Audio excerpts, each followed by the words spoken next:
This is The Wire for 2300 Zulu, November 18th, 2025. Precedence is routine. Information cutoff is 2200. Bottom line up front. Cloudflare outage limits website access globally for several hours. IED attack targets train in Poland. Counter ICE activities continue in Charlotte. Beginning with international events. In Poland, more details have come to light regarding multiple acts of sabotage conducted on the Warsaw-Lublin rail line over the weekend. Train service was interrupted on Sunday near the village of Mika as multiple acts of sabotage were noted. The most significant act of sabotage involved explosives being planted on the rails, which detonated as a train rolled over the trigger mechanism to complete an electrical circuit, and thus detonating the explosives. After this explosive attack, Polish authorities conducted a sweep of the tracks along the line, which revealed several other acts of sabotage, such as cutting electrical lines and otherwise tampering with rail equipment. On the home front, in the United States, this morning a brief outage of Cloudflare was reported, which resulted in many websites being offline for a short time. Most of the hardest hit platforms included Twitter or X, Uber, OpenAI, and Spotify. Down Detector itself was also affected by the outage. Cloudflare stated that the reason for the outage involved a software bug during routine maintenance. Analysts comment. Considering the major outage of Amazon Web Services in October, this is the second instance in 30 days of a major internet service company breaking a good chunk of the internet due to human error. In North Carolina, ICE operations continue in Charlotte, with local media stating that deportation operations also began in Raleigh today.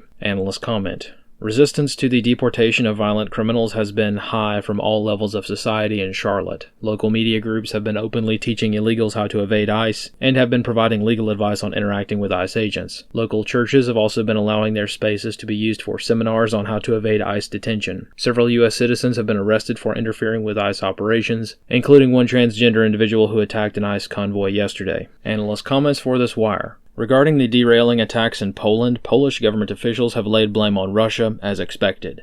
This is largely for two main reasons, and also a third reason that probably won't be publicized. For one, the attacks were sophisticated enough to indicate they were not conducted by an amateur. Secondly, and most significantly, the rail line that was attacked leads directly to Ukraine and is used to ship arms to the front. Most Polish authorities have thusly blamed Russia, stating that saboteurs planted the explosives with the intent to derail a train carrying weapons to Ukraine. What the authorities are probably not saying is that forensic analysis of the explosive residue found at the scene probably indicates the explosive wasn't homemade explosive or HME, but rather a more military-grade compound. Polish authorities might not publicly confirm this, but this forensic analysis is probably what gave them the confidence to publicly point the finger at Russia instead of relying on the usual dodging of the question. Obviously, these details are impossible to verify independently. Incidents like this are squarely based on trust. It could be Russia, but it could just as easily be a false flag attack. Concerning the ongoing investigation, this afternoon Polish authorities stated that 2 Ukrainian nationals are suspected of carrying out the attack, both of which are assessed to have been turncoats working for Russia for some time.